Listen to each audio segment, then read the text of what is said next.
Etxebarria laugarren urtea, eulen zuzentzen, proiektua pixkanaka sendotzen eta taldea nabarmentzen Euskal Tropelean, aurten erronka berriak, zein da hortengo den planteamendua zuentzat? Bueno, urtero pausu bat aurrerantz moten ari gara.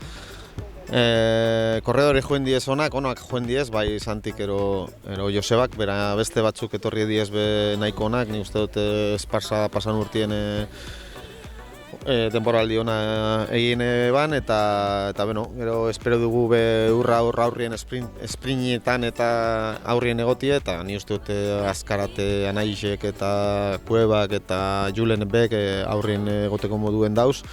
Eta beste pauso bat aurrera emotie, helburua hori da, ezta. Momentuz, esor bazken zein da zentzazioa, nola ikusi dituzu txorrendulariak? Bueno, ona etortzen ga ohiturak hartzen, bakarrik.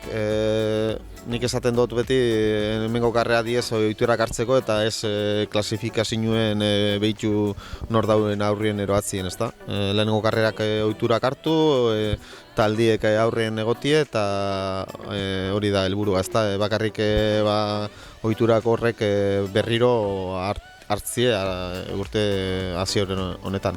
Bueno, talde bastante berrixe da, gente berri, juvenil berri bastante etorri die.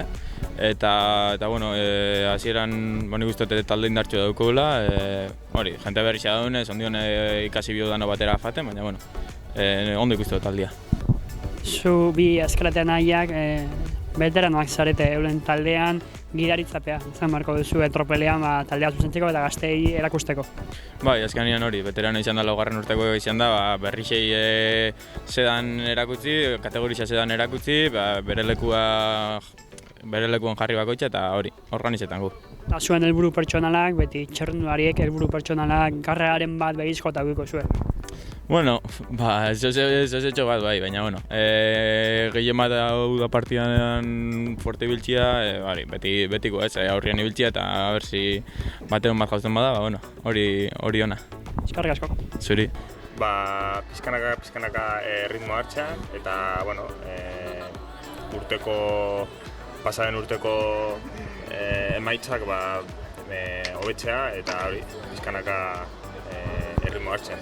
Iaz berriatuan podiuman lortu zenuen, laugarren urtea duzu, zuk ere helburu pertsonal handiagoak izan behar dituzu aurten. Bai, azkenean hori esan dudana, pauso bat ematea eta bueno, hori, gogoekin.